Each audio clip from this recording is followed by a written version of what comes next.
Oh, India has launched a strong protest against China after Beijing denied accreditation and entry to some of its athletes for the Asian Games. Delhi subsequently cancelled a trip by its sports minister to Hangzhou, where the Games are taking place. The three martial arts athletes are from the northeastern state of Arunachal Pradesh, which is claimed almost in full by China, which calls this region South Tibet. India's foreign ministry spokesman accused China of violating the spirit of the Games and the rules governing their conduct, which explicitly prohibit discrimination against competitors from member states. The Beijing-based chairman of the Olympic Council of Asia Ethics Committee has since clarified that the Chinese government did in fact issue the visas, but he says the athletes did not accept them.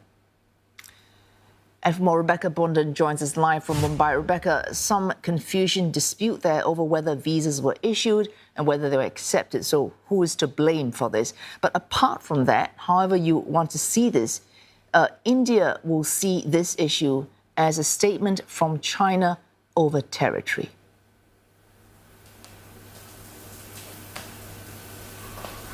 Yes, that's right. And from what we understand from India's foreign ministry, the visas that were issued to these three athletes were stapled visas rather than stamped visas, and it sees those as being completely invalid. So that's part of the reason why it's raised this objection. But regardless of that, it sees these athletes as having been treated differently because they're from the state of Arunachal Pradesh, which China claims as its own territory. And the background to this as well is that last month, China is reported to have released a map which actually showed that territory as being part of China. So India also lodged a strong protest against that. And there's a bigger dispute that's going on here as well. If we go back to 2020, that's when these border issues between India and China really flared up, when we saw those deadly clashes that took place in Ladakh with troops being killed on either side. And after that, there was a big build-up of troops on both sides. And that's an ongoing issue. And there have been several rounds of military talks, but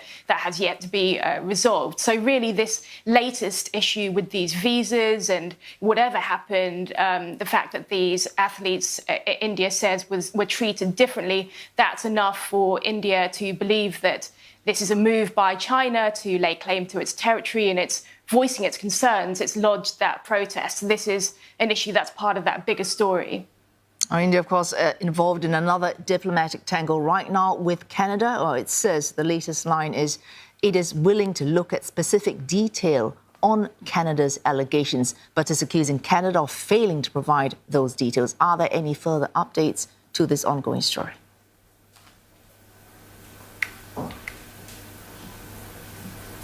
Yes, so India has said that it hasn't been provided with information from Canada, and that's something that it wants to look at. And Canada itself has been saying that it doesn't want to actually release evidence, although it wants India to fully cooperate in this investigation. India's position continues to be that the allegations that have been made by Canada, claiming some potential connection between India and the killing of that Sikh separatist leader, are completely absurd. And then, of course, these issues and tensions remain. This has been an issue that has escalated a diplomatic row we saw India on Thursday stopping the issuance of new visas for Canadians, which it says was due to the security threat towards its staff at the consulates and so on, that was stopping work getting done, and also the fact that it's asked Canada to reduce its diplomatic presence in India as well. So this is very much an